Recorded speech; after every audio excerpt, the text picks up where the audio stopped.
Baik, a'udzubillahi minasyaitonirrajim. Bismillahirrahmanirrahim. Selamat datang kepada semua para penonton. InsyaAllah kita akan memulakan sesi pengajian Selasa ISDEF ataupun dalam bahasa Inggeris ISDEF Tuesday Study Sessions dengan tajuk pada hari ini menilai diri sebagai guru. Ayuh kita mulakan dengan Al-Fatihah dan juga Asmaul Husna. Alhamdulillah. Baik, insyaAllah selesai kita membuka majlis dengan Ummul Kitab Al-Fatihah dan juga bacaan Asmaul Husna. Dan insyaAllah hari ini saya bersama dengan pengasas dan juga Tuan Guru yang saya sangat kasihi, sangat cintai dan juga hormati, iaitu Prof. Emeritus Dr. Muhammad Syukri Saleh. Jadi sebelum kita bermula, izinkan saya untuk memperkenalkan diri. Nanti saya rasa di poster yang kita bawarkan pada tempoh hari pun ada nama saya tertera. Saya perkenalkan, doktor saya adalah Dr. Taha Muhammad Umar. Kalau dulu diorang panggil PU lah. PU ni maksudnya saya salah satu daripada peserta dalam program Reality Astro Pencetus Ummah pada tahun 2015. Saya bermula di ISDEF pada tahun 2010, ISDEF 10, dan saya buat disertasi di bawah bimbingan Tuan Guru saya iaitu Prof. Emeritus Dr. Muhammad Syukri Saleh. Title yang saya bawa ketika itu adalah berkaitan dengan pemikiran pengurusan kemiskinan yang dibawa oleh Profesor Emeritus Dr. Muhammad Syukri Saleh sendiri. Dan kemudian selepas habis Masters pada tahun 2012, saya berehat seketika, dan pada tahun 2013, tak rehat lama sangat lah, dalam 6 bulan je rehat Prof. Lepas tu terus daftar semula pada 2013 untuk buat PhD. Dan sekali lagi Prof. Emeritus Dr. Muhammad Syukri Saleh, Tuan Guru kami, telah menjadi penyelia saya ya, dan juga co-supervisor masa tu adalah Dr. Su, Dr. Fazla Azmi Ahmad. So alhamdulillah dengan bimbingan insan-insan yang hebat yang saya mengaku sebagai guru-guru saya GOT, Graduate on Time, 2016 dah siap. Awal 2017 tu dah dapat dah lah dia punya cert dan sijil. So 3 tahun setengah. 3 tahun setengah ni kira boleh kata laju jugalah kalau buat PhD. So semua thankful, semua pahala, semua adalah kerana bimbingan daripada guru kami iaitu Profesor Dr. Muhammad Syukri Saleh. Baik, so itu sedikit sebanyak lah. Dan sekarang ni alhamdulillah habis daripada PhD tu lepas 6 tahun. Lepas 6 tahun. Lepas 8 tahun Prof. Lepas 8 tahun baru saya masuk dalam bidang akademia. Baru jadi seorang pensyarah, dan sekarang saya pensyarah kanan di Universiti Putra Malaysia dalam bidang Islamic Finance, dan mengajar di sini baru masuk tahun yang kedua. So itu sedikit sebanyak lah. Saya pun alhamdulillah baru sahaja berada dalam dunia akademik, dan kita lihat dalam mana-mana dunia akademik, sama ada zaman moden ataupun zaman dahulu, daripada zaman Baghdad kita ada Darul Hikmah, kita ada ulama-ulama hebat seperti Imam Ash-Shafi'i suatu ketika dahulu, sehinggalah hari ini di gerbang universiti. Dalam dunia akademik ni dia adalah sebuah gelanggang yang mana mesti ada guru, mesti ada murid. Tapi dalam konteks kita menjadi seorang guru, saya pun baru nak jadi tak jadi supervisor lagi di mana-mana di sini. Jadi kalau saya lah pandang pada diri saya nak mendidik anak buah ataupun anak pelajar di bawah saya, mestinya saya nak terbaik untuk mereka, dan saya mestilah nak jadi guru yang baik. So bagaimanakah kita nak menilai sama ada kita ni benar-benar guru ataupun sebaliknya Prof. Dan ini berkisar sangat tentang bukan sahaja akademia tapi juga pembinaan duniawi kita dan juga akhirat Prof. Bismillahirrahmanirrahim. Dan saya kasihi Dr. Taha. Hamba tak jumpa, alhamdulillah, bersyukur kerana dapat kita jumpa walaupun dalam bentuk online begini. Alhamdulillah, saya juga gembira mendengar bahawa Dr. Taha setelah meronda ke beberapa tempat dengan pelbagai pekerjaan, akhirnya pulang ke universiti untuk bertugas sebagai guru. Alhamdulillah. Alhamdulillah. Okay, saya rasa soalan pada hari ini, ya, tapi sebelum itu yang saya hormati juga Dr. Syahir, pengarah Profesor Madia Dr. Syahir, pengarah ISTEP, pengarah ISTEP, Profesor Madia Dr. Syakir, semua pensyarah ISTEP, dan juga anak-anak sekalian. Soalan Dr. Taha ini nampaknya secara directnya itu, secara suratnya itu, dia lebih menuju kepada guru, ya, guru. Dan pensyarah ini termasuk dalam kategori guru lah pun, insyaAllah kan. Dan juga barangkali kepada pelajar dan juga para sahabat ISTEF yang sedang dan akan terlibat mengajar dan juga mendidik, sama ada sedang ataupun yang akan, insyaAllah, ya. Walau bagaimanapun, tidak semua pendengar kita pada hari ini seperti biasa merupakan seorang guru ataupun seorang murid, tapi saya ingat sebagian besarnya begitu. Walau bagaimanapun, insyaAllah saya harapkan bahawa apa yang kita akan bincangkan ini ada manfaatnya, insyaAllah. Ya, awal saya mengatakan bahawa kerjaya sebagai seorang guru ini adalah merupakan satu kerjaya yang mulia, ya, kerjaya yang mulia. Cuma persoalan yang timbul sekarang ini, kerjaya mulia, tapi apakah murid-murid memuliakan guru? Ataupun guru memuliakan dirinya sendiri? Dan soalan ini sangat penting sebab salah satu indikator, salah satu petunjuk sama ada kita ini boleh dianggap sebagai seorang guru yang benar-benar guru ataupun sebaliknya, indikatornya ialah kemuliaan itu. Ya, kemuliaan itu sama ada guru itu mempunyai sifat-sifat yang mulia dan pada masa yang sama murid-murid juga memuliakan guru tersebut. Jadi insyaAllah tarbiyah kita pada petang ini kita cuba masing-masing menilai diri kita masing-masing. Kalau kita pensyarah, menilai kita sebagai pensyarah, sebagai guru. Kalau kita sebagai murid, kita menilai kita sebagai murid. Dan kalau sekiranya kita orang biasa tidak ada kemuliaan guru dan murid, ambil iktibar daripada ini. Moga-moga nanti mana tahu kalau sambung mengaji lagi atau jadi guru, insyaAllah boleh dijadikan panduan, insyaAllah, ya. Apabila saya sebutkan mulia di sini, dia mulia di sini bukan hanya merupakan penghormatan murid kepada guru semata-mata. Bukan penghormatan itu. Tapi yang lebih penting daripada itu ialah bagaimana tahap pautan hati murid terhadap guru. Dan tahap pautan hati gurunya terhadap muridnya. Jadi pautan itu biasanya kalau rapat pautannya itu, maka apa jua yang akan berlaku ke atas diri muridnya itu akan dimaklumkan kepada gurunya. Dan begitu juga kalau ada apa persoalan yang nak dibuat, maka akan dirujuk kepada gurunya.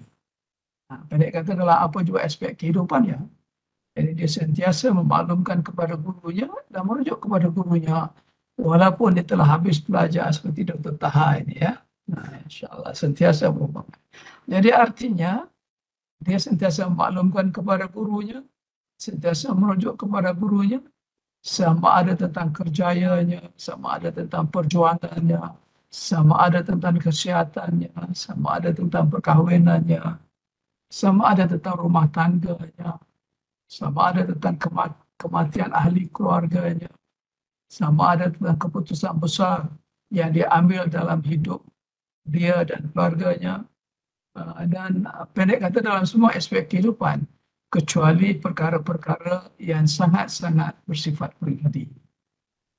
Jadi kalau begitu artinya murid itu sangat memuliakan gurunya kerana merujuk dan sentiasa memaklumkan tentang perkembangan hidupnya itu. Tambah-tambah lagi kalau sekiranya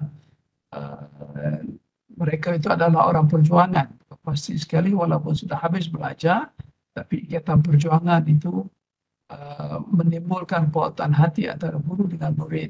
Dan murid akan terus menjadi murid, guru akan terus menjadi guru, insyaAllah. Cuba kita lihat beberapa contoh ya. Contoh yang dekat dengan kita barangkali tentang Imam Syafi'i lah ya. Imam Syafi'i dia pergi belajar dengan Imam Malik di Madinah. Tapi setelah belajar itu dia mendapat tahu bahawa di apa ni di Iraq ada ulama-ulama yang hebat-hebat juga. Antaranya ialah yang bernama Abu Yusuf dan seorang lagi yang bernama Muhammad Ibn Al-Hasan. Muhammad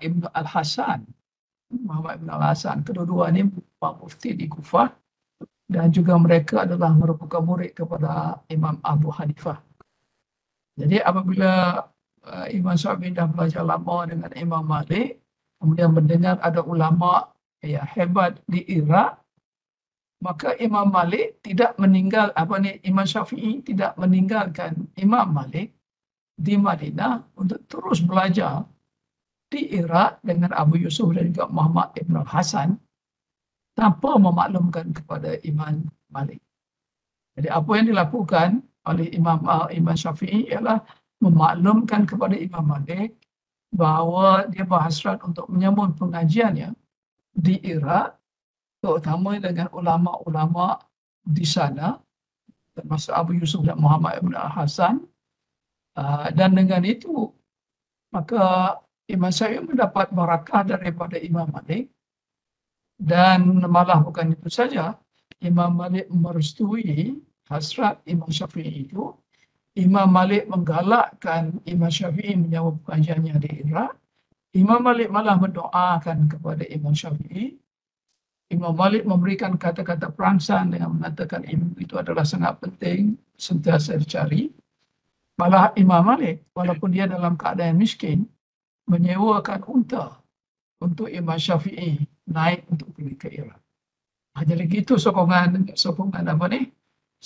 Imam Malik, sokongan seorang guru kepada murid yang memaklumkan untuk belajar dengan lebih mendalam lagi di tempat yang lain untuk berhijrah ke Iraq pada ketika itu. Malah Imam Malik ini menghantar Imam Syafi'i hingga ke Al-Baqi', yang kubur dekat Masjidil Haram itu, dekat Masjid Nabawi itu ya, ke kubur Baqi', dan menunggu Imam Syafi'i naik untanya berjalan sehingga Imam Syafi'i jauh dalam perjalanan dah tak nampak dah, barulah Imam Malik kembali ke rumah.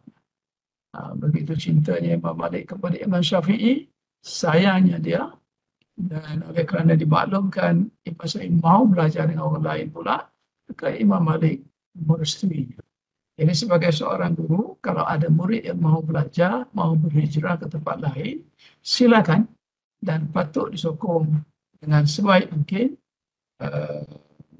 kalau sekiranya dimaklumkan oleh murid tersebut. Tapi kalau tak maklumkan, guru itu payahlah nak doa ke, nak bagi kata-kata ke, nak bagi ni kan. Maklum ni kalau zaman Imam Malik dengan Imam Syafi'i dulu, Imam Syafi'i memaklumkan dengan kata-kata, dengan lisan kan. Sekarang ni ada alternatif memaklumkan dengan WhatsApp, dengan email, dengan apa itu, saya ingat boleh juga, tidak masalah. Tapi yang lebih mulia lagi saya rasa ialah memaklumkan dengan lisan. Walaupun tidak dengan berdepan, boleh maklumkan dengan voicemail ke, ataupun yang lebih ni dengan telefon ke dan sebagainya. Mesti ingat ya, perjalanan Imam Syafi'i ke Madinah itu, ke Iraq itu tak lama, tak sekejap, 24 hari semuanya itu. Hingga akhirnya sampai di Iraq, Imam Syafi'i jadi tamu Muhammad Ibn Hasan. Dan kemudian dia meneruskan lagi rihlah ilmunya itu ke tempat-tempat lain sampai ke Iran. Dan begitu juga bila Imam Syafi'i belajar dengan Imam Muhammad Al-Hasan itu, bila Imam Syafi'i mau berhijrah ke tempat lain, Imam Muhammad menghadiahkan 300 dirham kepada Imam Syafi'i. Walaupun Imam Syafi'i dia tak mau, tapi sebagai perbelanjaan Muhammad bagi 300,000 dirham, tapi akhirnya Imam Syafi'i tolak juga lah ya kan. Jadi tengok betapa untung kalau dimaklumkan kepada guru kita mau berhijrah untuk berada tempat lain, bukan saja doa, bukan saja restu, Ya, bukan saja kata-kata perasan, barangkali wang ringgit juga akan diberikan kepada murid. Sebagaimana Imam Malik memberikan kepada Imam Syafi'i, dan juga ketika di Iraq bagaimana Imam Muhammad, guru Imam Syafi'i, juga memberikan kepada Imam Syafi'i apabila Imam Syafi'i mau meneruskan rilah ilmunya ke negara-negara lain sehingga ke Iran. Jadi dengan perkataan lain itu, guru ni, seseorang guru yang sebenarnya mestilah menjadi tempat murid memaklumkan tentang perkembangan dirinya, tentang peranyaan dirinya. Ya, tempat murid memohon pandangan dan nasihat atas apa jua benda. Tempat murid berbincang dan merancang atas apa jua dalam kehidupannya itu. Tempat murid bermanja-manja, ya, bermanja-manja. Tempat murid berkongsi kegembiraan. Tempat murid berkongsi kesusahan dan ujian. Jadi kalau begitulah murid-murid ini, maka insya-Allah kita boleh nilai diri kita sebagai guru yang sebenar, insya-Allah. Guru yang sebenar, insya-Allah. Cumanya kalau kita cek balik diri kita, wallahu alam, tak tahulah. Kalau di ISTEF ini, saya ingat dah beratus-ratus orang yang keluar daripada ISTEF ni yang dah graduate ISTEF. Apakah mereka itu memaklumkan perkembangan kepada supervisor mereka, kepada guru-guru mereka, ataupun minta pandangan dan nasihat, ataupun bincang dalam merancang sesuatu, ataupun bermanja-manja dengan pensyarahnya, dengan bekas pensyarahnya, dengan supervisor, berkongsi kegembiraan ataupun berkongsi kesusahan dan ujian. Kalau pengalaman saya ingat kalau 300-400 orang, nak cari 10 orang pun agak susah, ya. Bukan saja yang jauh daripada mata kita, yang depan mata kita pun kadang-kadang susah juga. Di bawah Hari Raya tadi, ya, tengok Dr. Taha baru ucap selamat Hari Raya sekarang. Sekarang baru ucap selamat Hari Raya, kan. Tapi itu tidak salah Dr. Taha, itu salah saya lah. Sebab saya bukan guru yang sebenar-benarnya. Mungkin banyak perkara-perkara lain yang masih lagi kekurangan dalam diri saya, dan juga kalau pensyarah-pensyarah di ISTEF juga merasai perkara sedemikian, ada kemungkinan juga kita masih lagi ada kecacatan sehingga murid melupakan kita dan tidak merujuk kepada diri kita, tidak memaklumkan kepada kita. Sebab kalau kita guru yang sebenar, maka kita akan sentiasa berada dalam ingatan dan dalam hati murid-murid kita. Jadi apa jua yang murid-murid kita tempuh, selain daripada mereka nampak Allah, nampak Rasulullah SAW, nampak ibu dan bapanya, maka orang kemudiannya ialah nampak gurunya. Jadi dia tidak akan sisihkan kepada gurunya. Saya ambil contoh Imam Syafi'i lagi, ya. Imam Syafi'i dia bermusafir ke Baghdad di Iraq tu selama 3 tahun. Kemudian dia rasa rindu sangat pada gurunya Imam Malik di Madinah.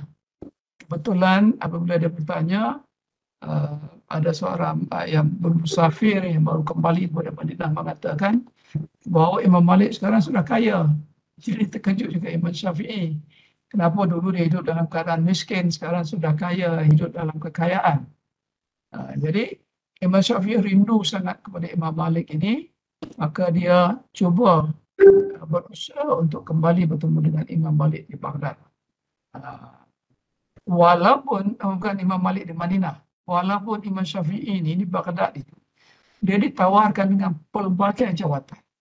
Dengan qadi, malah diceritakan apabila dia sampai di Baghdad itu, dia tidur di masjid. Malam itu juga Amirul Mukminin pada ketika itu memerintahkan pengawalnya pergi ambil Imam Syafi'i datang ke istana. Dan malam itu juga ditawarkan jawatan tinggi kepada Imam Syafi'i. Sebab rupanya Imam Syafi'i telah terkenal di Baghdad pada ketika itu. Jadi Imam Syafi'i menolak, dia tak mau menjadi mengambil jawatan besar. Tetapi oleh kerana sentiasa didesak-desak oleh pemerintah pada ketika itu, pemerintah Baghdad pada ketika itu, maka akhirnya Imam Syafi'i menerima jawatan sebagai amil zakat di sebuah daerah di Iraq itu, namanya daerah Najran. Tapi itu pun tak lama, sebab Imam Syafi'i tak boleh tumpu kepada jawatan tersebut. kerana beliau lebih berminat kepada ilmu dan juga kepada kesusastraan. Tapi dalam keadaan dia ditawarkan dengan pelbagai jawatan, dia boleh jadi orang besar, boleh jadi orang hebat, boleh jadi orang penting di Iraq. Tapi kerana rindunya kepada gurunya di Madinah, kepada Imam Malik, beliau meninggalkan Iraq dan bermusafir kembali ke Madinah. Ini agak menarik juga ya. Ada satu istiwa juga yang boleh kita belajar daripada musafir Imam Syafi'i yang nak balik ke Madinah ini. Di satu tempat, kalau tak silap bernama Haran, ya. Tempat di sana bernama ini Haran. Dia singgah di situ, dia nak gunting rambut. Jadi bila dia gunting rambut, di tengah gunting rambut, tiba-tiba tukang gunting berhenti. Rupanya ada orang bangsawan yang datang dan tukang gunting kena stop. Apa juga kerja dia, kena layan bangsawan tersebut. Dia ingat Imam Syafi'i ini tak ada duit. Sebenarnya Imam Syafi'i sebelum bertolak daripada Iraq, ada orang bagi duit. Dia banyak bagi duit kepada beliau. Jadi Imam Syafi'i agak marah juga. Dan selepas itu, selepas dah digunting rambut bangsawan tadi, maka barulah dipanggil balik Imam Syafi'i. Imam Syafi'i dah mengajuklah, tak maulah. Dan dia memberikan seluruh wang yang dia ada, yang diberikan oleh orang-orang Iraq itu kepada tukang gunting tersebut, sehingga terkejut tukang gunting itu. Dan ketika dia berhujah dengan tukang gunting itu, mendengarkan nasihat tukang gunting itu tentang melayani, ya, supaya melayan orang dengan sopan, jangan pilih kasta dan sebagainya. Tiba-tiba datang seorang lagi bangsawan. Dia tanya, kamu Imam Syafi'i kah? Kamu Syafi'i kah? Dia kata, ya. Dia kata, sekarang ikut khadam saya, pulang ke teratak saya. Kamu menjadi tetamu saya. Jadi Imam Syafi'i pun ikut. Rupanya bangsawan ini sangat kaya. Sangat kaya, dilayani dengan begitu rupa. Dan apabila dihidangkan dengan makanan yang cukup enak, Imam Syafi'i tak mau makan. Jadi terkejutlah bangsawan ini, kenapa tak mau makan? Sebab semuanya halal. Kata Imam Syafi'i, saya tidak akan makan walaupun sedikit makanan ini, kecuali engkau memberitahu kepadaku siapa kamu sebenarnya, sehingga kamu melayan aku dengan begini. Jadi bangsawan itu berkata, sebenarnya ketika saya di Iraq dulu, saya pernah mendengar Tuan membaca satu kitab. Dan saya salah seorang daripada orang ramai yang mendengar pembacaan kitab itu. Dan oleh demikian saya anggap Tuan sebagai guru saya. Dan atas sebab itu, Tuan layak untuk saya hormati dan meraihkan dengan sebaik mungkin. Atas sebab itulah saya menjadikan Tuan sebagai tetamu saya. Malah bukan itu saja, ya, bangsawan ini menawarkan kepada Imam Syafi'i, sebab dia sangat kaya. Dia ada 4 desa dengan kebun yang subur dan sebagainya. Dia ada 440,000 dirham duit. Dia mau Imam Syafi'i tinggal di Haran itu, mengajar dan diserahkan 4 desa dan juga kebun itu kepada Imam Syafi'i. Imam Syafi'i tak mahu. Sebab rindu dia kepada Imam Malik, dia mahu terus cepat-cepat kembali ke Madinah untuk berjumpa dengan Imam Malik. Tapi di sini kita belajar, ya, bagaimana seorang murid, walaupun dia hanya mendengar bersama dengan orang ramai, ya, Imam Syafi'i pun tak kenal bahawa dia adalah murid, tapi dia menganggap bahawa Imam Syafi'i itu adalah gurunya, dan dia meraihkan itu. Hingga akhirnya dia pujuk Imam Syafi'i untuk menerima duit, wang yang dia nak bagi, 40,000 dirham kepada Imam Syafi'i. Jadi kerana dia paksa, maka Imam Syafi'i pun ambil jugalah. Ambil juga terpaksa, tetapi di sepanjang perjalanan itu, dia bagikan kepada orang. Bila jumpa orang, terutama jumpa guru-guru yang besar-besar, ulama yang besar-besar, dia bagi duit itu. Sehingga apabila dia sampai di Ramlah dekat Madinah, tinggal hanya 10 dinar saja. 10 dinar saja. Cuma Dr. Tahan dirham dengan dinar ini. Dinar ini macam sen kot. Macam mana? Dinar duit emas. Dirham duit dirham. Kalau dinar dirham. Jadi tinggal 10 dinar saja. Jadi yang selebihnya itu Imam Syafi'i agih-agihkan sepanjang perjalanan itu kepada bijak pandai terutama. Kepada orang-orang yang ulama-ulama besar. Umpamanya kepada Imam Ahmad bin Hanbal, ya, kepada Sufyan bin Uyainah, kepada Imam Al-Auza'i, dan ramai lagi. Jadi kita tengok bagaimana ya Imam Syafi'i menghormati guru yang besar-besar, walaupun mungkin dia tidak sempat belajar, tapi kerana itu untuk guru yang besar, yang hebat, Imam Syafi'i memberikan wangnya kepada guru-guru dan ulama-ulama tersebut. Jadi begitu salah satu indikator penting yang menjadikan guru itu benar-benar seorang guru ialah bagaimana murid memuliakannya. Murid memuliakannya. Alhamdulillah lah kita walaupun tak ramai, tapi kita boleh rasa juga ada murid yang benar-benar memuliakan kita. Alhamdulillah ya.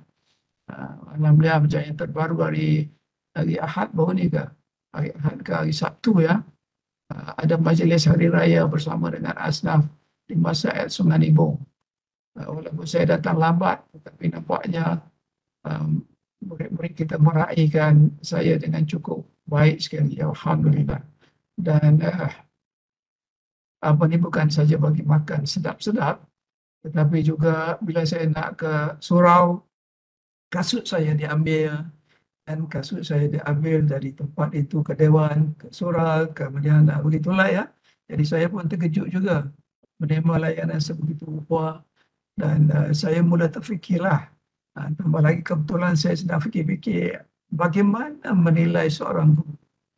Jadi walaupun bukan semua murid saya melakukan meraihkan saya dengan begitu rupa, tapi ada 2, 3, 4 orang yang begitu rupa, dia perasanlah sikit rasa aku ni guru yang benar ataupun tidak dia.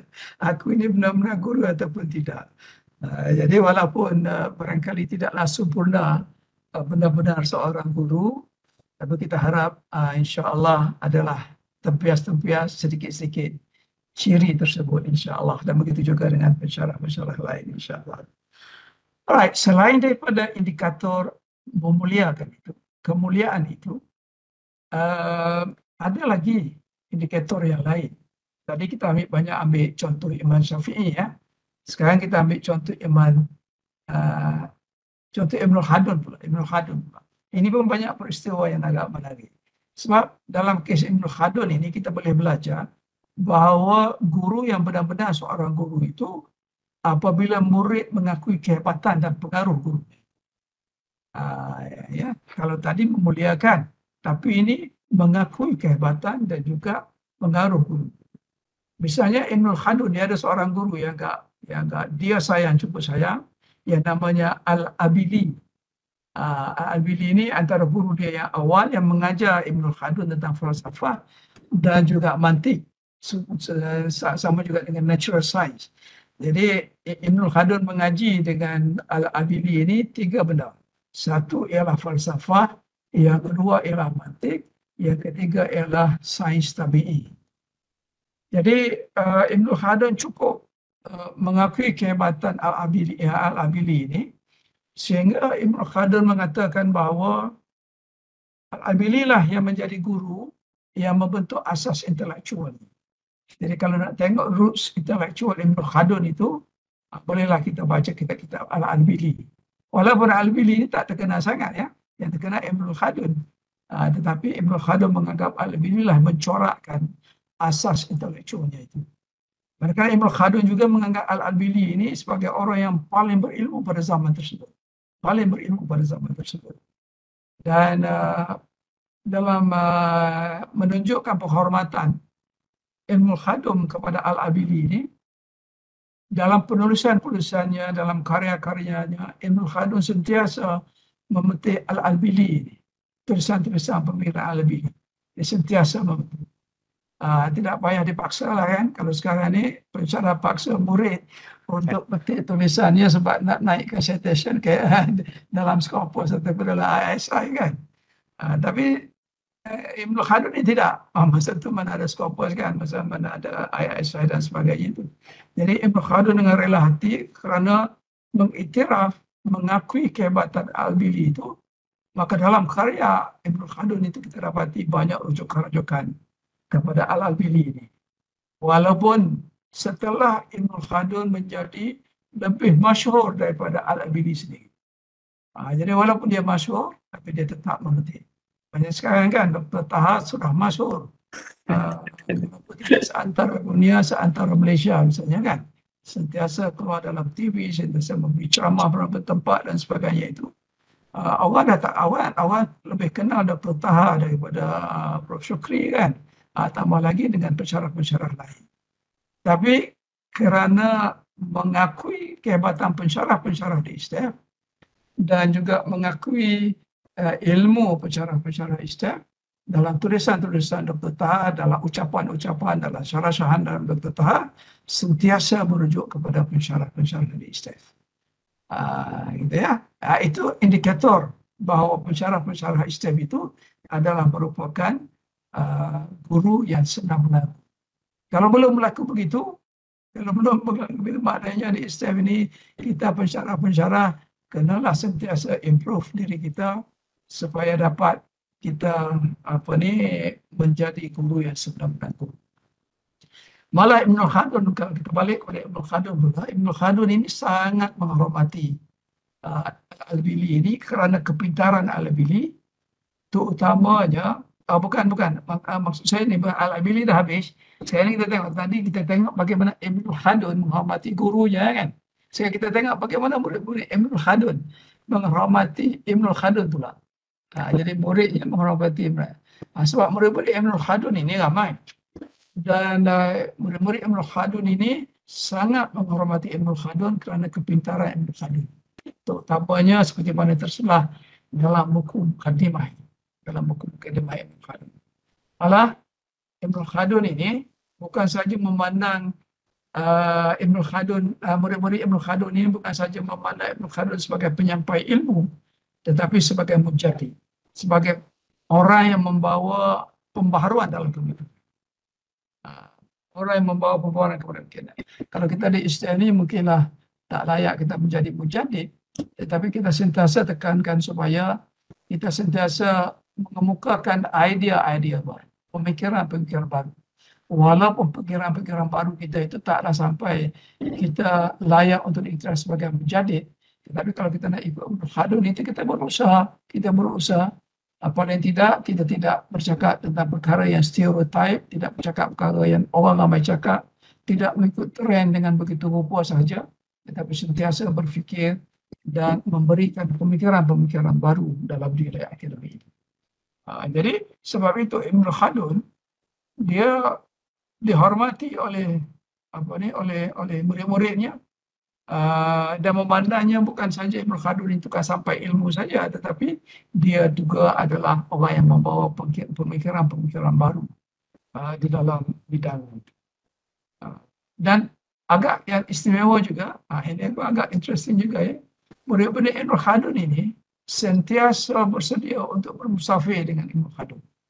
Kan Ibn Khaldun ini seorang yang suka bermusafir kan, dia banyak terlibat dengan politik. Jadi berpindah-landah dia daripada satu tempat ke satu tempat. Dan murid-murid dia sentiasa seronok untuk ikut Ibn Khaldun.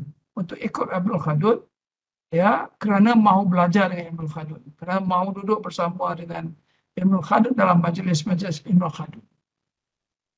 Jadi kita nampak ya, itu salah satu indikator kehebatan Ibn Khaldun itu sebagai guru yang sebenarnya guru.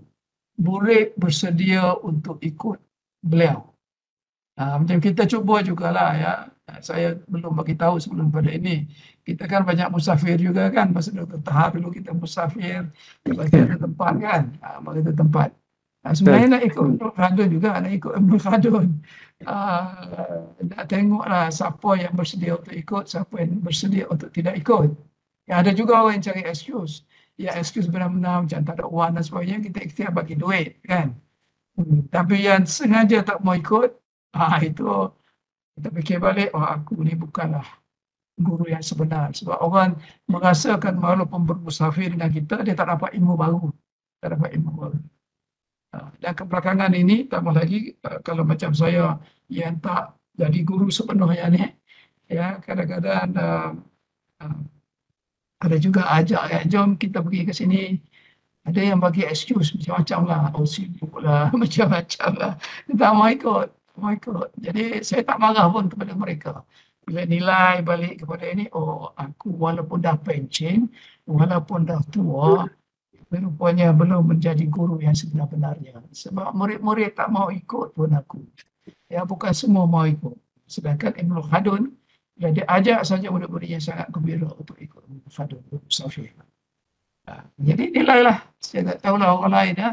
Pensyarah-pensyarah lain inilah Dr. Taha, cubalah test diri sama ada murid-murid UPM tu mau ikut apabila ajak berjalan ataupun tidak kan. Kalau dia mereka mau ikut, Alhamdulillah, maknanya dia nak ilmu kita. Sebab dalam perjalanan itu nanti guru akan memberi ilmu kan, akan mendapat pengalaman-pengalaman baru. Tapi kalau misalnya murid merasa jalan pun tak ada apa, habis duit je, habis tenaga, buat letih je. Tak bagilah. Kenapa tak mau pergi? Banyaklah alasan. Isteri tak bagi, suami tak bagi, tak boleh tinggal anak, budak tak ada, sibuk dengan tugas lain, macam-macam lah. Jadi Allah memberikan itu sebagai cermin kepada diri kita lah sebagai guru. Dan saya walaupun sedih, tapi saya tak sedih. Orang tak mau ikut saya untuk bermusafir, tapi saya sedih kerana saya belum sampai tahap menjadi seorang guru yang benar-benar guru, walaupun dah pencen, walaupun dah tua, walaupun dah berusia. Tak sampai lagi tahap kepada mereka itu. Satu lagi ini kita tengok murid-murid Ibn Khaldun ini, mereka ini sentiasa memelihara pemikiran Ibn Khaldun. Bukan setakat memelihara, tetapi juga dia menyebarkan idea, mereka itu menyebarkan idea Ibn Khaldun. Mesti kan?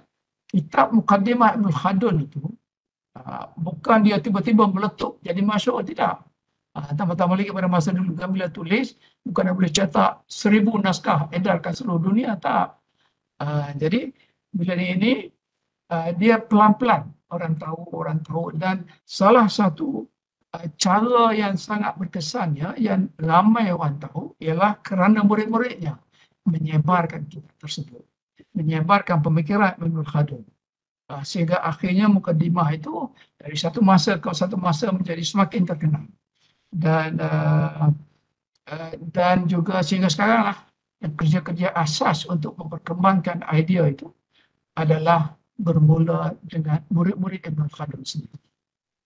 Kita pun boleh cek juga lah diri kita kan. Kalau kita menulis, berapa orang murid kita yang memperkembangkan idea itu. Kalau kita menulis, berapa orang murid kita yang menceritakan, memanjangkan idea kita itu kepada orang luar, kepada majlis-majlis tertentu. Kita boleh nilai lah diri kita ya.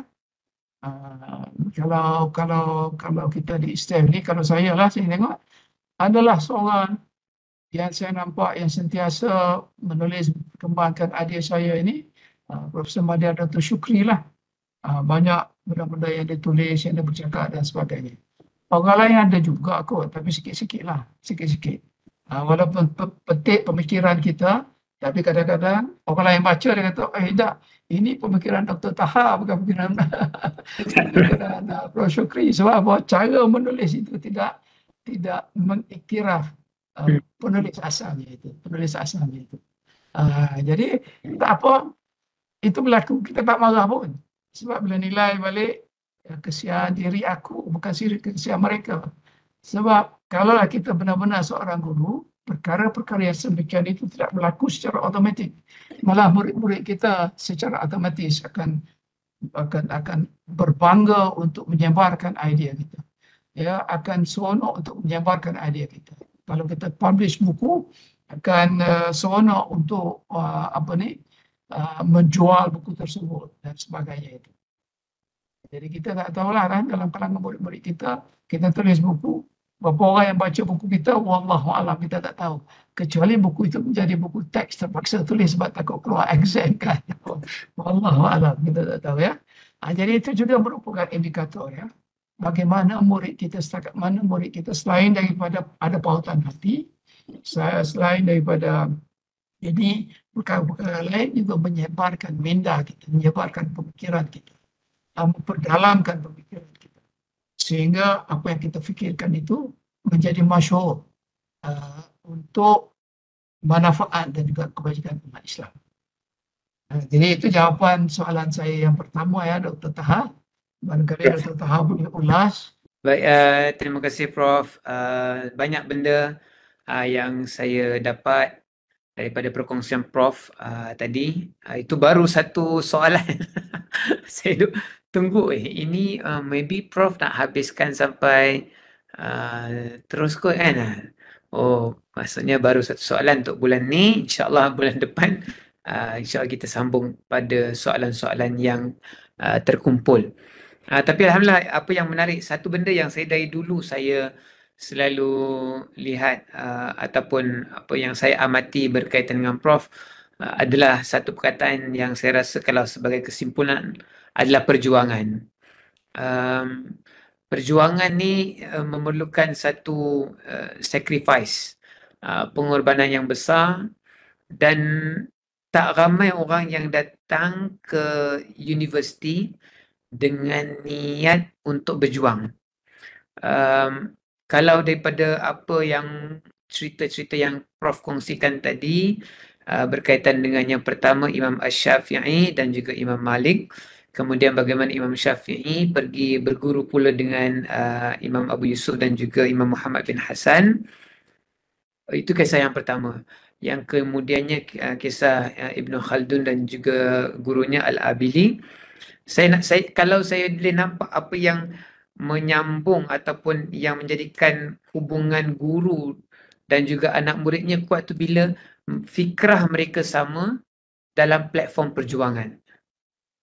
Jadi mungkin kenapa kurang terlihatnya hubungan yang kukuh ataupun berkekalan antara guru dan juga murid berbanding dengan cerita-cerita kisah Imam Asy-Syafi'i dan juga Imam Ibn Khaldun tadi adalah kerana semangat perjuangan tu mungkin Prof saya rasa sama ada perjuangannya tak sama ataupun perjuangannya sama cuma semangat perjuangannya mungkin berbeza. Itu dalam konteks itulah. Dan apa yang kisah Prof kongsikan itu saya rasa semua patut hafal. Itu yang pertama. Yang kedua yang saya selalu kagum tengok Prof punya latar belakang nak fully madrasah tidak, tetapi Prof selalu tahu kisah-kisah ini. Even saya pun tidak tahu kisah-kisah especially berkaitan macam mana Imam Asy-Syafi'i dia mengambil wang tersebut dia bagi kepada Syekh Sufyan Ibn Uyainah dan juga Imam Al-Auza'i. Baru hari ni kita tahu. Padahal saya selalu kata patutnya saya yang kena tahu kisah ni. Saya kononnya kita yang membesar di pondok ataupun di institusi madrasah agama ni. Tapi itu membuktikan bahawa guru kita Prof Emeritus Prof Dr. Syukri Dr. Muhammad Syukri Saleh ni berminat kepada kisah-kisah agama dan juga memberi inspirasi kepada kita semua. Dan Prof saya juga saya rasa saya jugalah salah satu daripada pelajar yang jarang menghubungi Prof. Tapi setakat ni tak pernah bagi alasan lah. Tak pernah bagi alasan, tapi mungkin yalah kadang-kadang dengan jarak berjauhan tu menjadi kita lupa. Tapi in my defense, kan ada beberapa patah bahasa Arab dia kata zur ghibban tazdad hubban. Dia kata jumpa sekali-sekala maka akan bertambah rindu. Tapi itu dalam konteks guru murid ni patutnya kena jumpa selalu. Bagaimana antara Imam Asy-Syafi'i dia pun merindui Imam Malik dan sebagainya. Itu yang kedua. Dan yang ketiga apa yang saya nampak adalah istiqamah. Tak ramai guru di luar sana yang istiqamah seperti mana tuan guru kita Prof Muhammad Syukri Saleh. Yang saya nampak apa yang saya maksud istiqamah ni, kalau kita lihat baju beliau pun saya boleh kata istiqamah. Baju beliau daripada saya masuk ISDEF 2010, fashion beliau itu. Itu baju beliau. Dan juga kopiah ataupun kita panggil sebagai topi. Menampakkan beliau tidak orang kata beliau fokus dan tahu untuk meluangkan masa tenaga pada benda apa. Jadi saya rasa dalam kisah guru kita sendiri iaitu Prof Syukri sendiri kita boleh nampak kita kena ada 3 perkara tadi. Yang pertama tadi perjuangan lah. Dan saya juga mendoakan bagi diri saya agar saya pun dapat semangat perjuangan yang sama. Kenapa saya boleh ingat perkataan perjuangan tu sebab saya ingat pada setiap kali kita ada kelas ketika zaman belajar dulu ataupun kelas hari Selasa tu, uh, Prof akan selalu panggil Ustaz Syakir ataupun Prof Madia Muhammad Syakir Rusdi untuk membacakan nasyid tentang perjuangan tu. Jadi saya percaya jadi Prof mungkin kenapa kadang-kadang hubungan guru dan murid di peringkat universiti di zaman moden ini agak kurang dan tidak seerat seperti zaman sebelum ini. Mungkin tahap perjuangan itu belum sama, mungkinlah. Dan juga untuk perjuangan perlukan mujahadah. Dan kalau saya ingat pada tahun 2010 Prof pernah cerita perjuangan ISDEF itu sendiri, kan bagaimana daripada sebuah bilik kecil yang kadang-kadangnya nak susun kasut pun orang tendang kasut, ya, letak stiker, orang keluarkan stiker. Dulu kelas hari Selasa, kalau kelas hari Selasa secara fizikal pada tahun 2010, sedangkan ketika itu ramai yang datang, bilik begitu kecil pun tak muat. Jadi ini menunjukkan perjuangan dan juga minat kepada agama dan juga istiqamah.